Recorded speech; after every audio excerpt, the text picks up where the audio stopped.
American software developers Ben and Sean are flying to Russia when suddenly the power goes in the plane due to an electrical short. Thankfully, it immediately comes back and they land safely in Moscow. They're here to try to find local investors for their app, which specializes in finding bars and events in the area. Sen's suit is old and worn out, so he has to use a marker to cover a hole. On their ride to the company, they check if anyone is using their app here and discover two American girls having fun.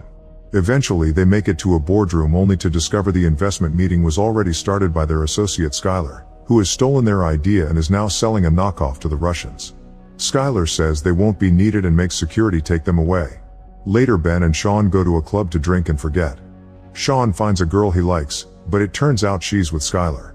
They also find the girls they saw on the app, so they approach them, learning that their names are Anne and Natalie and being happy that they recognize them from their developer blog.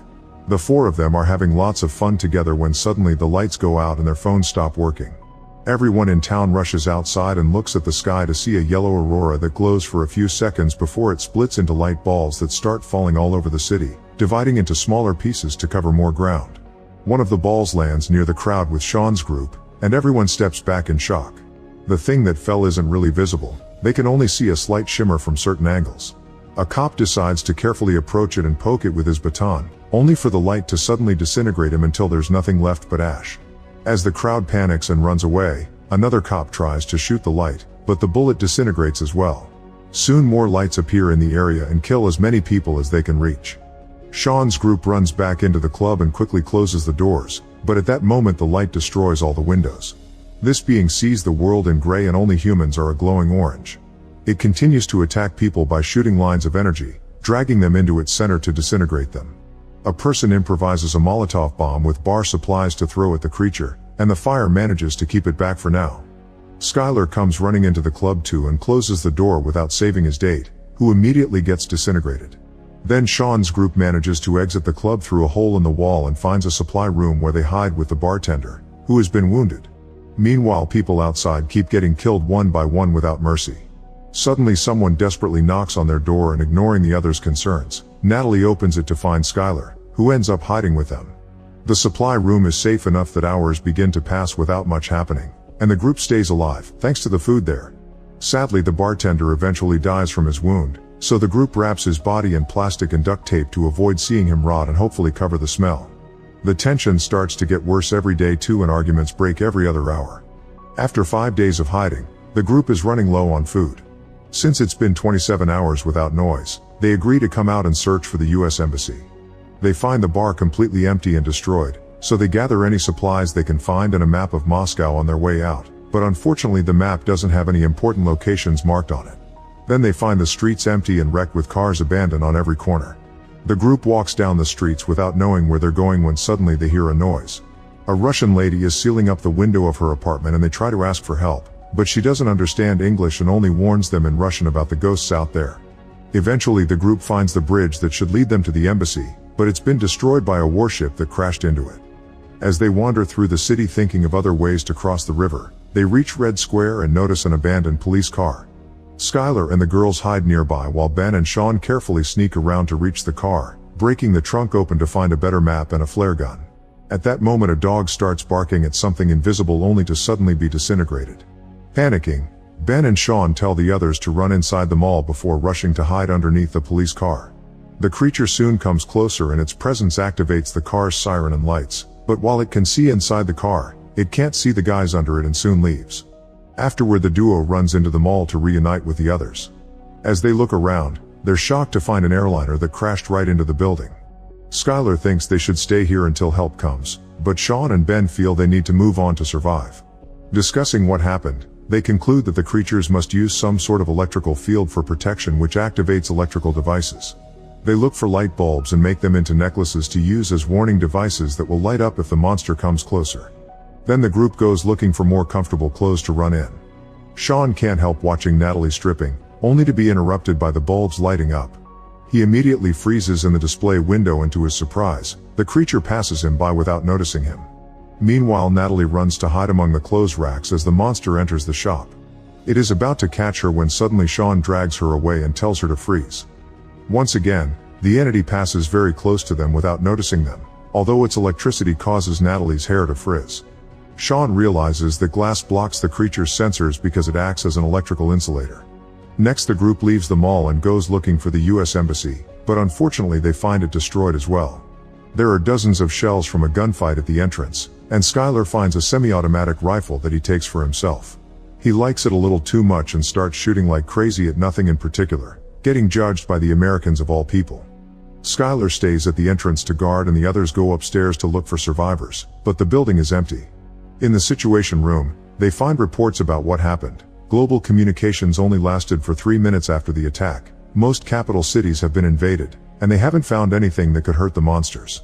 The only solution found so far is hiding underground. On a map on the table, the group finds a map with numbers and is upset to realize their estimates of survivors. There's also a radio inside a birdcage and Sean carefully turns it on, but the message it plays is in Russian and they can't understand it. Scared that the creatures may hear them, and makes Sean turn it off. Then the group looks outside and by using a rifle scope they discover various balls of yellow light and smoke streaming into the sky as they dig around the city. The digging causes the buildings around those spots to collapse, triggering a whole new level of destruction.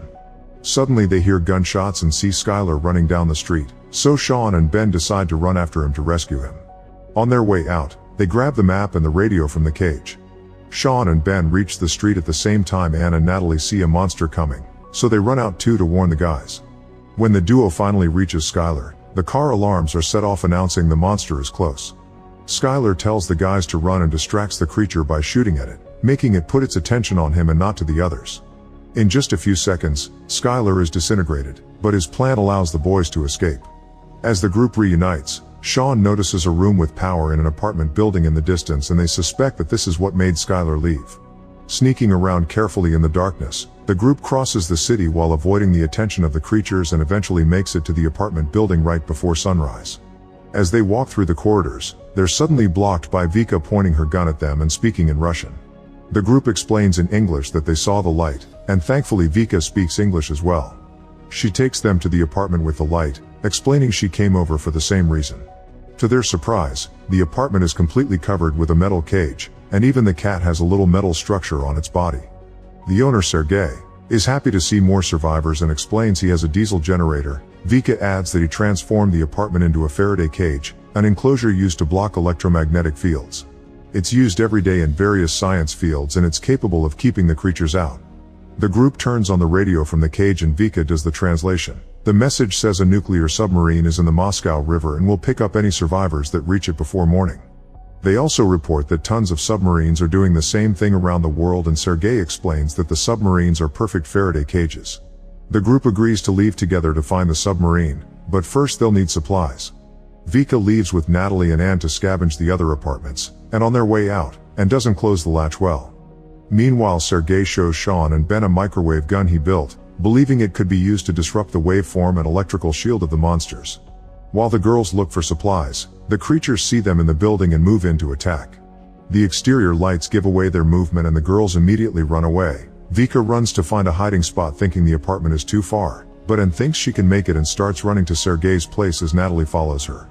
They manage to make it to the apartment but are unable to close the hatch, so they hide behind a glass table. The creature quickly comes inside and while the cat runs away, Sergei fires the microwave rifle at the monster. It seems the waves work and make the creature freeze for a few seconds, revealing its ugly body inside the light. Unfortunately, it only lasts a few seconds and Sergei can't recharge fast enough, so the monster becomes invisible again and disintegrates Sergei. While Sean and Ben climb out through a fire escape, Natalie runs to set some diesel fuel on fire to cover their escape. Then she runs to join the boys, but Anne is too scared and doesn't move fast enough. By the time she leaves the table, the monster sees her and disintegrates her too. Natalie is devastated, but Sean urges her to move. The trio climbs down the emergency stairs and reunites with Vika outside the building. Then they run away as they see the flames grow inside the apartment. Minutes later, they find their way blocked by a group of Russian policemen dressed in metal, carrying weapons and shields they've made themselves. They tell the group to hide and when the street lights start glowing, they open fire on the monster. By combining gunfire, a flamethrower, and a rocket-propelled grenade, they manage to hurt the monster and scare it away. The cops explain that they can hurt the aliens but not kill them, and that the monsters are weakest when they're using their lightning. Sean notices a piece of a hard black substance on the ground which was knocked off the creature's shield, and decides to keep it. Afterward, the cops take the group to their hideout and both sides share the information they have. The officers aren't sure the radio message can be trusted. The leader also points out that the river is too far and the area is infested. The group wants to leave anyway, and at first the cops refuse to go with them, explaining they want to protect their home. Natalie offers a speech about wanting to go to her own home, and the cops accept to at least escort them to the river. Both groups leave together and take the subway tunnels for extra security.